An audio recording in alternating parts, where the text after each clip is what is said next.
हेडलाईन्सचे प्रायोजक आहे NBC bearings, लांब पळण्यासाठी। शिंदे आणि फडणवीसांसोबत झालेल्या बैठकीत मनसेचा 3 जागांचा प्रस्ताव। दक्षिण मुंबई, शिर्डी आणि नाशिकच्या जागेसाठी मनसे आग्रही। दक्षिण मुंबईतून अमित ठाकरे तर शिर्डीतून बाळा नांदगावकरांच्या नावाची चर्चा। अमित शहांच्या भेटीनंतर राज ठाकरे आणि फडणवीसांमध्ये रात्री अज्ञातस्थळी भेट। मनसेच्या महायुतीतील सहभागाबाबत चर्चा झाल्याची माहिती। भेटी होतच असतात। राज ठाकरेंसोबतच्या भेटीवर देवेंद्र फडणवीसांची प्रतिक्रिया। एनडीएचा आयपीओ लॉन्च झालाय, तो 400 पार जाणार, फडणवीसांचं वक्तव्य। शरद पवारांच्या निवासस्थानी महाविकास आघाडीची बैठक। सांगली आणि भिवंडीच्या जागेवरून महाविकास आघाडीत रस्सीखेच।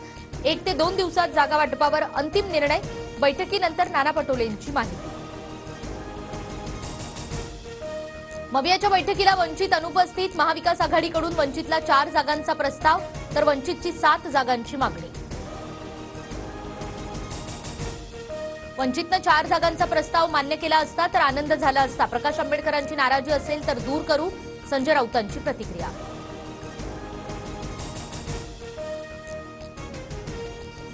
वंचितकडून नव्या पर्यायाची चाचपणी। बीआरएस वंचितसोबत युती करण्यासाठी इच्छुक। केसीआर आणि आंबेडकरांमध्ये फोनवरून चर्चा।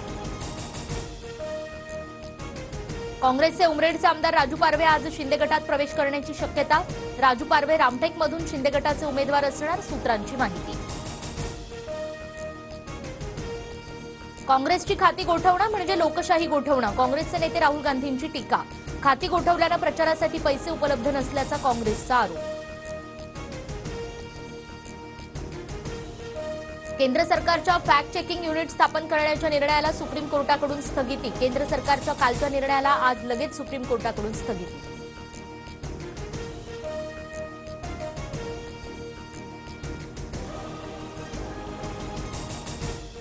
हेडलाईन्सचे प्रायोजक आहे एनबीसी बेरिंग्स, लांब पळण्यासाठी।